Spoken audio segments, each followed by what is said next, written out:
Hi everybody, welcome to a video that is going to explore some of the details and examples associated with naming molecules that have functional groups.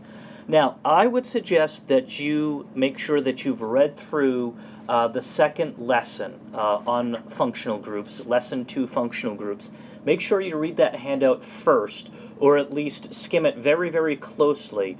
Then take a look at this video, because then I think it'll make more sense to you.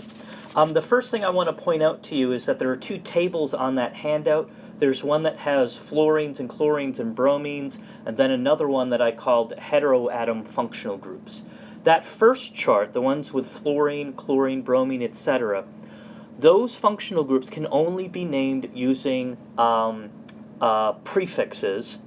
And the second table, the one with heteroatom functional groups, sometimes they use a prefix, sometimes they use a suffix, depending upon what you're exactly looking at.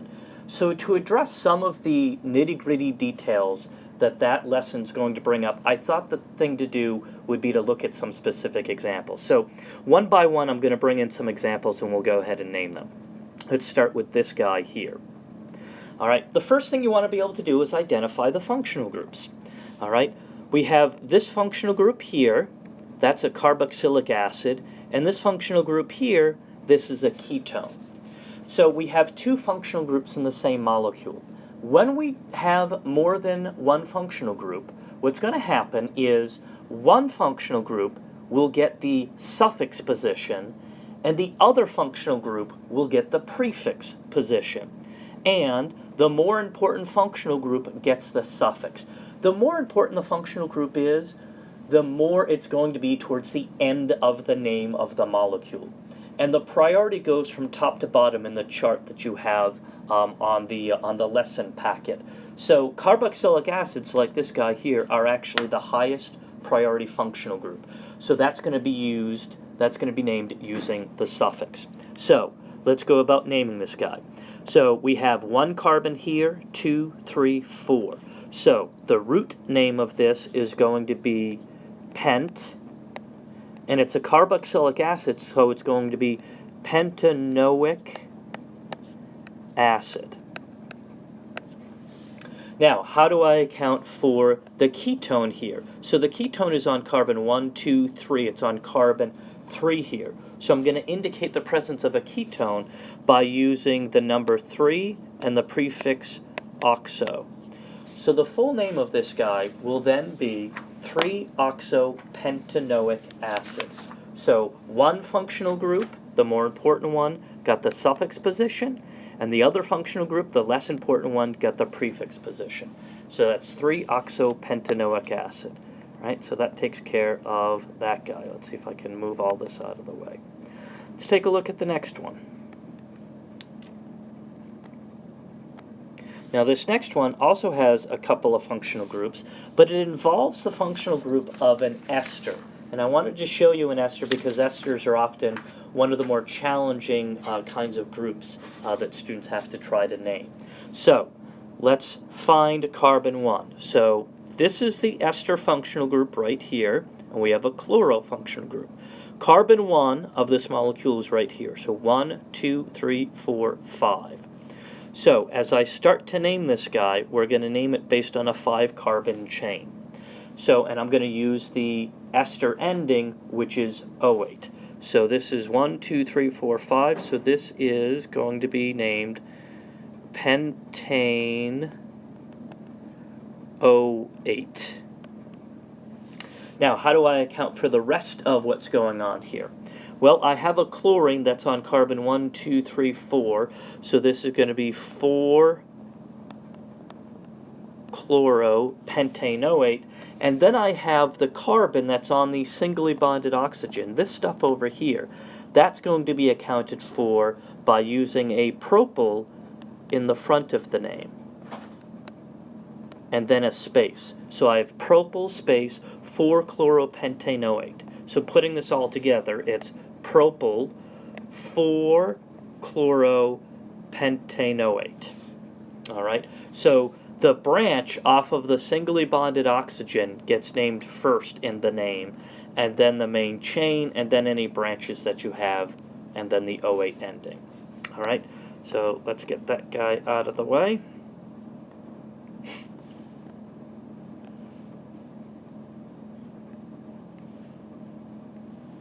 Let's take a look at this next example. This next example is kind of interesting because it has an alkene, the double bond, and an alkyne, the triple bond, in the same molecule. How do we handle this? Well, alkenes and alkynes can only be named using suffixes. There is no prefix for an alkene or for an alkyne. So I have to use suffixes twice here. And whenever you have an alkene and an alkyne, the ending is always -ine. The suffix always starts with the double bond and then the triple bond comes in. So this is going to be an -ine, and the real question is going to be, how do I number it? Well, I number it by giving the alkene portion the lower number and the alkyne portion the higher number. So this is going to be 1, 2, 3, 4, 5, 6. So this is a hex. So I'm going to name this hex. And then I bring in the ene part, and the ene is on carbon 1. So hex 1 ene, and then the ine is on carbon 5. Ine. So now take a close look at this. So the ine ends the name. So it's almost like the triple bond is more important than the double bond. But when we number it such that the double bond is more important than the triple bond. Because in priority, there is no distinguishing feature between alkenes and alkynes for priority. So we kind of split the difference.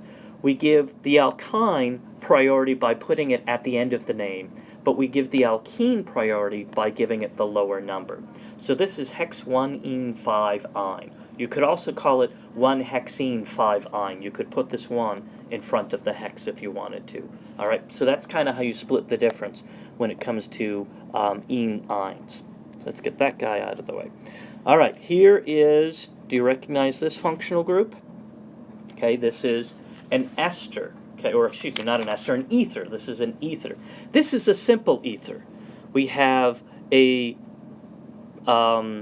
ethyl group on one side and a propyl group on the other side. So this is going to be simply named using the word ether at the end. And then I have ethyl, propyl, ether. And the best way to name this is probably by listing it alphabetically. So E comes before P, so it'll be ethyl, propyl, ether. Okay? All right, let's look at our next example. This guy here. So this is also an ether, but it contains another functional group as well. So we're going to use an alternative nomenclature for these kinds of molecules. The first thing we have to do is recognize that we have the ether functional group, but then we also have the alkene functional group. So what I'm going to do is I'm going to number this molecule such that I account for that. So this is carbon 1, 2, 3, 4. And then this ether functional group is actually going to be named using what's referred to as the alkoxy group designation.